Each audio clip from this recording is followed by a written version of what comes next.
like to welcome you to our program today. We have an exciting conversation to have with you.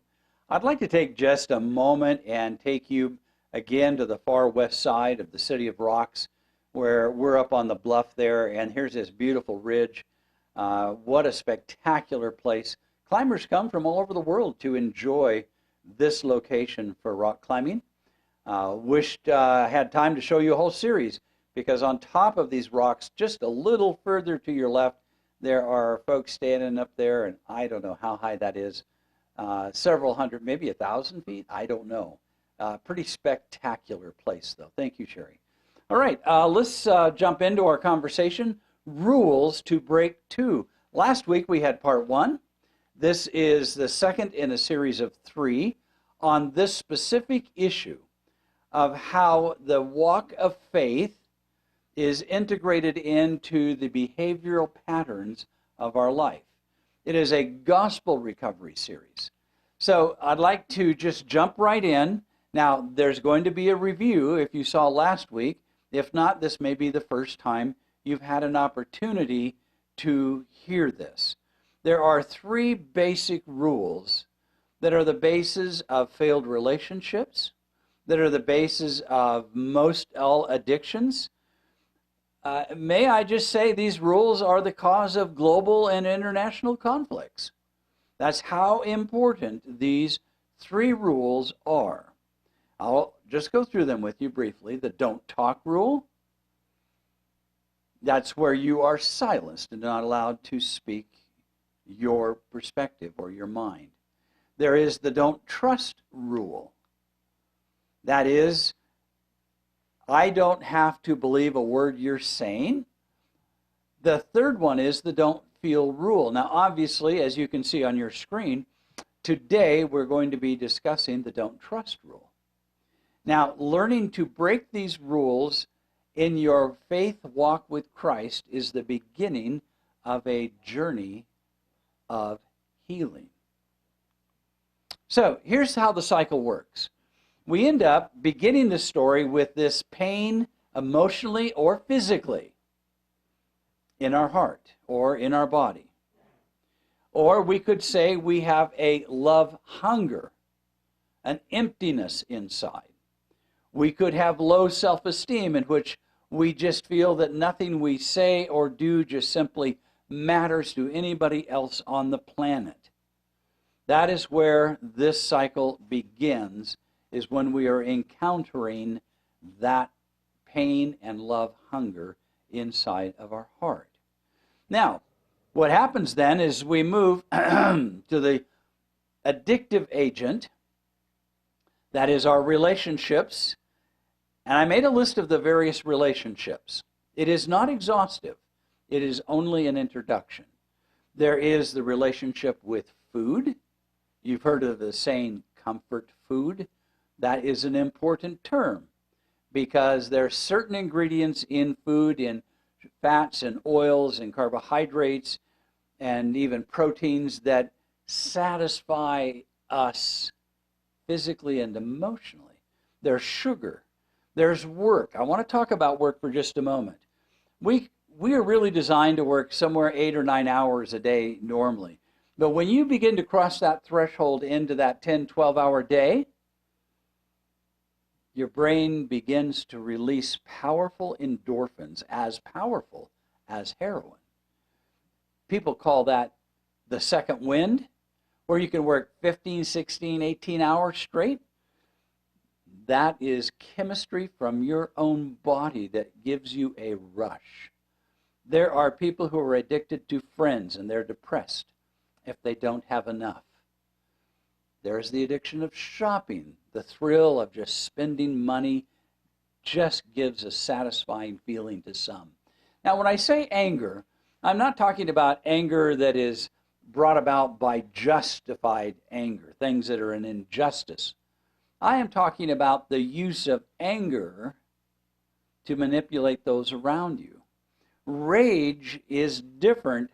It is an explosion of anger and often physical behavior to intimidate others that creates, when it's over, a sense of relief. We'll talk about that in just a moment. Computer games are addictive. There are people who just 40 hours a week playing games on the computer. Porn is a controversial addiction. Some tell you it's not an addiction at all. But when you find it's something that you gravitate towards to fill a need, that becomes under the umbrella of addiction. Of course, drugs, huge problem in our culture today. Alcohol is probably one of the most common entertainments, probably maybe the most prevalent one in our society. Look at all the streaming services. Why are they making simply billions of dollars a year? Because they are streaming things to distract you and fill an emptiness or void in your heart and in your life. So, now that you have an interaction with the relationship of these agents, then you have this temporary pain relief or an anesthesia that just, everything's really just fine. But the question is it really? Then there's the consequences. The relationship pain, the emptiness, that all those things on that list actually are unable to actually fill the void in your heart. Then the loneliness comes back, the isolation, and the fear. And the cycle repeats itself because we end up with guilt and shame, and it is that guilt, true or false, and that shame that will bring about the love hunger, number one. It is a cycle. Sometimes the cycle is 6 months. Sometimes it's 6 days. Sometimes the cycle is 6 minutes. It is just simply the truth of our human nature. I'm not pointing fingers. I'm not calling everybody an addict. I'm just simply showing you what is the truth of our humanity and how it works in a very simplistic and very basic story. Stop and think about your life. What do you gravitate? You know, one thing I didn't put on there is that there are people who are actually addicted to religion, and to where it just consumes them to the neglect of their family, to the neglect of their career and their life, until oftentimes it becomes as destructive as anything we had read on that list. And it brings about the same kind of guilt and shame because of family pain of those around you. The cycle can repeat itself, or in a faith relationship with Jesus Christ, that cycle can be broken. Because the one thing that can fill that pain and that love hunger is the agape, unconditional love of God, the gift given to us by His Son, that no matter what comes in your life, He said, I will never leave you, nor will I forsake you. Isn't that profound? So I hope you understand that cycle. We'll look at it one more time in our next presentation. What we want to do now is talk about how is it that we were taught not to trust. Well, first of all, through prejudice. Racism. Racism can be color versus color, but it can also be an ethnicity that's the same color as you. It comes out of a system of distrust of people who are different. And we are taught not to trust because of the fear of other people. Now, sometimes fear is justified if people have injured us. But what I'm talking about is the people we don't trust and we fear because we simply do not know them. Maybe they're from another country. Maybe they're from another state or another part of town or from some other institution. There is just that sense of fear that can exist, and through that we don't trust. There is religious prejudice. Samaritans versus Jews. The Jews would have nothing to do with Samaritans and vice versa. It was a long-term hatred and religious conflict. But then today we have Christians versus Jews. We have Protestants versus Catholics. We have Muslim versus Christians or vice versa on any of these. And then there's the Hindus, who have been persecuted from most everybody above them on that list as well. And that religious prejudice exists because we are taught to not trust. And it has a profound impact on our religion and our religious relationship with others.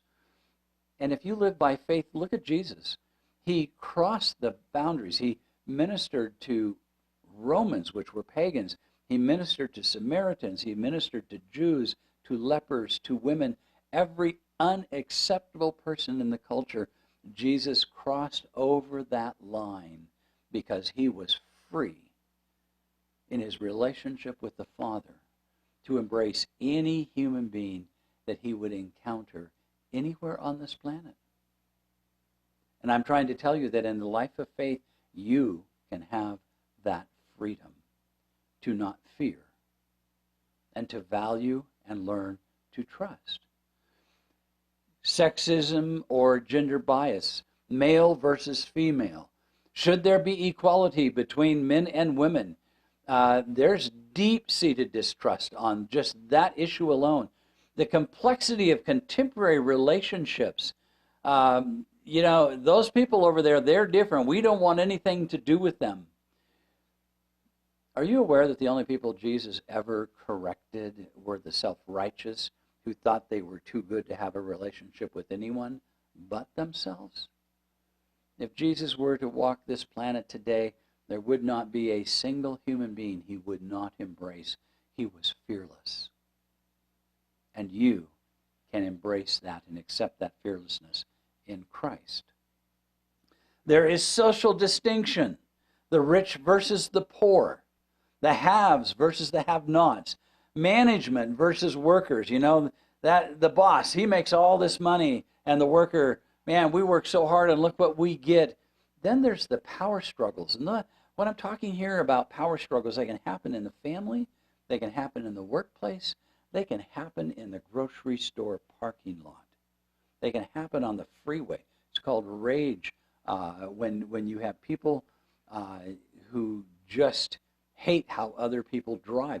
That's a power struggle. That's an internal conflict.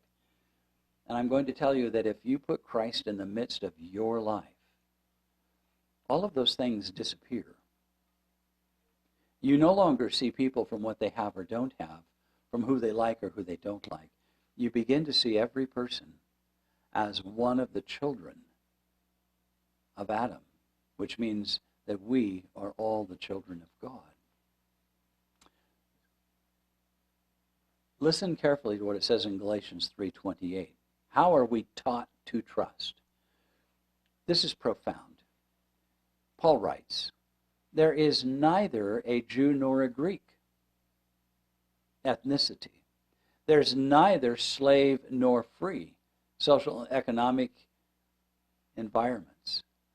There's neither male nor female. There's no gender issues here. He says, for you are all one in Christ Jesus. So those filters that we impose on ourselves or our family has imposed on us in the heart of the gospel, friends, in the heart of the gospel, Jesus removes the blinder that you are free to embrace anyone on this planet, to share with them the unconditional, compassionate love of God for them and the invitation for them to come and spend eternity with him. I find that to be just thrilling. It says, to be in Christ challenges ethnic, social, economic, and gender prejudice and other issues in the church. But I don't want to stop there.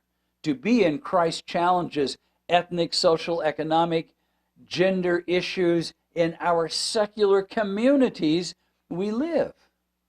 In other words, as a Christian, we enter into this world in Christ free to minister to every single human being on the planet, irregardless of other people's prejudices. Can you imagine the Christian church being free of prejudice? There wouldn't be a single person on this planet that we wouldn't just want to sit down and enjoy getting to know who they are and what their life is all about. God himself gave Adam a companion. He provided a helpmeet for him, a helper corresponding to him who was fitted to be his companion and who would be one with him in love and sympathy to be a support. Listen to what this author wrote probably 110, 115 years ago. A Christian writer, listen to what she had to say. Eve was created from the rib taken from the side of Adam, signifying that she was not to control him as the head, nor to be trampled under his feet as an inferior, but to stand by his side as an equal, to be loved and protected by him, a part of man, bone of his bone, flesh of his flesh. She was his second self, showing the close union and the affectionate attachment that should exist within the marriage relationship. I found that. I thought, 110, 120 years ago, the early Christians, the early church was kind of figuring this out a long time ago. The question is, are we figuring it out today?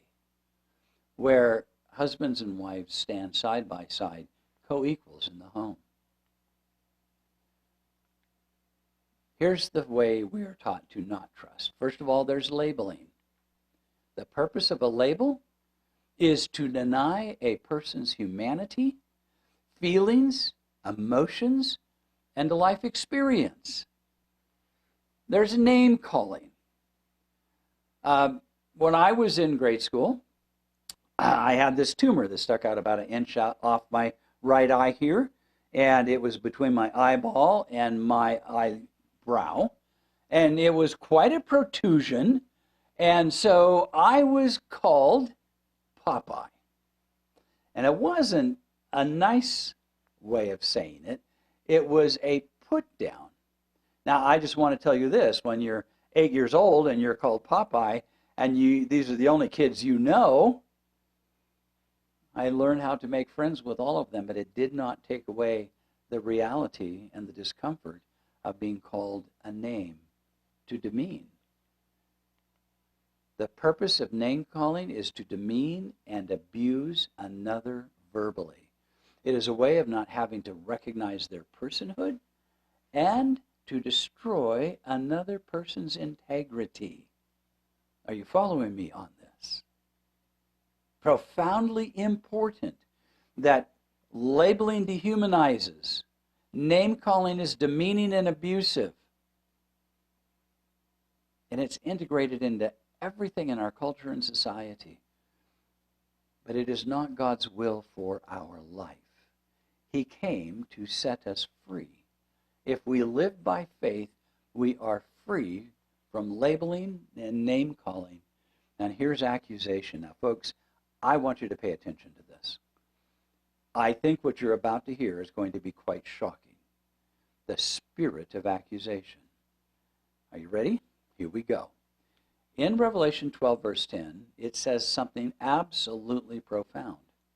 Then I heard a loud voice in heaven saying, "For now have come the salvation and the power and the kingdom of our God and the authority of his Christ.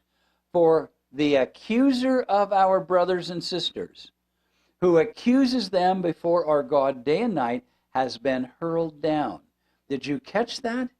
The accuser of humanity, who accused them in the presence of God as being unworthy of being savable, is Satan himself. The spirit of accusation, I kid you not. Accusation is a manifestation of the spirit of Satan, and it has no place among Christians today. When you encounter this particular spirit, you can and must stand for Christ against it, who does not accuse, but redeems and offers grace. You can't have prejudice. You can't have hatred. You can't have name calling. You can't have labeling and then run up and put your arm around him and say, "I'd like you to meet my Christ because he's just like me." You see the incongruency, you see the inconsistency when we try to witness and participation of the spirit of accusation, labeling, name-calling. Notice Paul writes this: in Jesus Christ there is acceptance. I'm arguing here, friends, the Christian world at large, we have some room to grow. In Christ there is acceptance. Therefore, there is now no condemnation for those who are in Christ. Did you know that Jesus trusts you? Have you ever asked yourself this question? Why should God trust me? Why should God trust you? Ponder that for just spend an afternoon in meditation and prayer and say, God, why should you trust me? Aren't you a sinner in need of Jesus every moment? Isn't that our true reality? So why does God trust you? Oh, did I just give it away? God trusts you? Of course he does. The question is, do you trust yourself? That's a huge issue today. If God trusts you, do you trust yourself? If God does trust you, do you feel free to give that trust away to others responsibly and carefully? I want to show you how Jesus broke the don't trust rule. In Mark chapter 5, verses 1 to 20, I'm just going to read you part of the story. There's a demoniac at Gerasene. Okay, and it's quite an intense story, but I'm going to pick it up at the end where the demons have been cast out of him, and he's going over to Jesus, who's getting onto the boat, and I'm going to pick up the conversation as Mark records the story. As he, that is Jesus, was getting into the boat, the man who had been demon-possessed was imploring him that he might accompany him. And Jesus did not let him, but he said to him, go home to your people and report to them what great things the Lord has done for you and how he has had mercy on you. And he went away and began to proclaim in Decapolis what great things Jesus had done, and everyone was amazed. Now, Jesus trusted this young man to become an evangelist and go and tell what had happened to him. So here's my thoughts on this. Jesus could have said, well, let's see how he does in his attendance at church for this next year. Or, when he proves himself in 6 months, we can ask him to share his testimony. Or, when he pays his tithe for a year, let's send him out to work for us.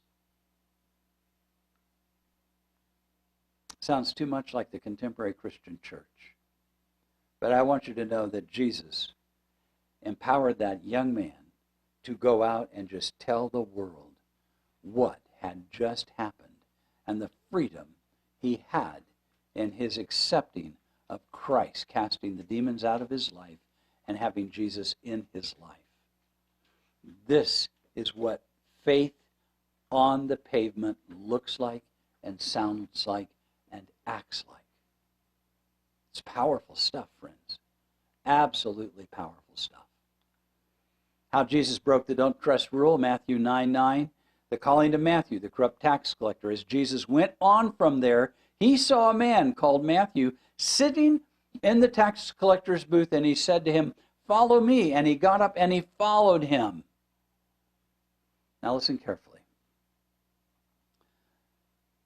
Matthew was a very wealthy man because the way you collected taxes for the Romans is you had the standard tax fee and then your 40% commission on top of that, or maybe 60, whatever you happen to want. So here is a man who is of extraordinary wealth, crooked, dishonest in every way, and Jesus calls him to follow him. And that trust instilled in Matthew, we now have the Gospel of Matthew and the story of his recovery. Isn't that just profound? I want you to think about that. How can God trust you? I have a question for you. How can you break the don't trust rule? You need to be in a faith relationship with Christ, saying yes to Christ, come into my life. Yes, I will accept that you're able to save me completely in every way. Yes, you will write your law in my heart and in my mind. Yes, you will transform me. Yes, you have forgiven me. You have done all of this for me, and I accept that gift of redemption and salvation. But then he says, go and tell everyone what I've done for you. Do you trust yourself to go out and share what Christ has done for you? Love your neighbor as yourself is a profound truth, friends. And that learning to love yourself is what happens when you live by faith and Christ is Lord of Lords and King of Kings and able to save you to the utmost. I want to go to our closing picture. That canyon's 1,000+ feet deep. This is in Yellowstone. Notice the Yellowstone. You're just looking down into that deep abyss. Sherry is standing there without any safety ropes on, leaning over the canyon. Yes, I'm on the verge of a heart attack. But I am so grateful that she was safe and sound. Sherry, thank you for that lovely picture. I want to come back and just ask you the question. God trusts you. What would you like to do with that? Blessings. I hope you have an awesome rest of your day now. Take care.